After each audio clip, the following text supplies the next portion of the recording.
My name's Emma. I'm 22 and I'm from Cary, North Carolina, which is just outside of Raleigh. And when I was growing up, I always thought that my dad was kind of different from the other dads. But I mean, for me, that just meant I had the coolest, most special dad in the world.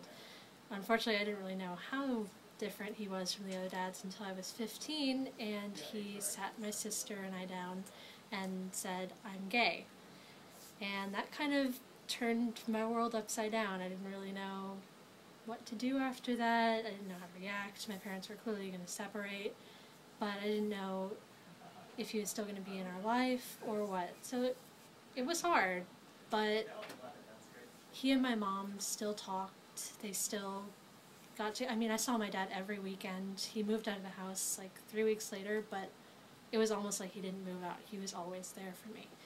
And once he left, it was rough, but it was good to see him when he came back. And then he met his partner, Doug, and all of a sudden it was like we had this other part of our family, and it was great. I went from having 2 awesome supporting parents to having 3.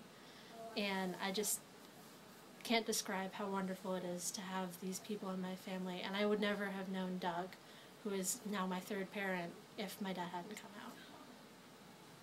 I really don't think that being raised by a parent who ended up being gay changed my upbringing at all.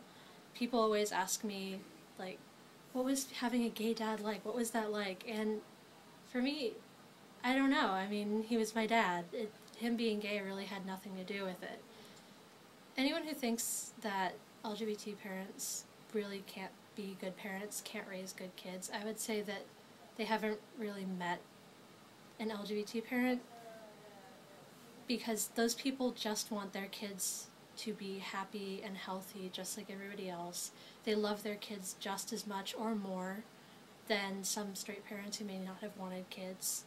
If anything, when I was older and I knew that he had come out and he wanted me to get more involved with things, I became a lot more politically active. I became more of an advocate. I was more willing to stick up for people because, I mean, my dad felt that that he couldn't stick up for himself while he was growing up, so I kind of became that person. But other than that, there really weren't any changes. I couldn't tell you if it were different to have 2 straight parents versus having a straight parent and a gay parent.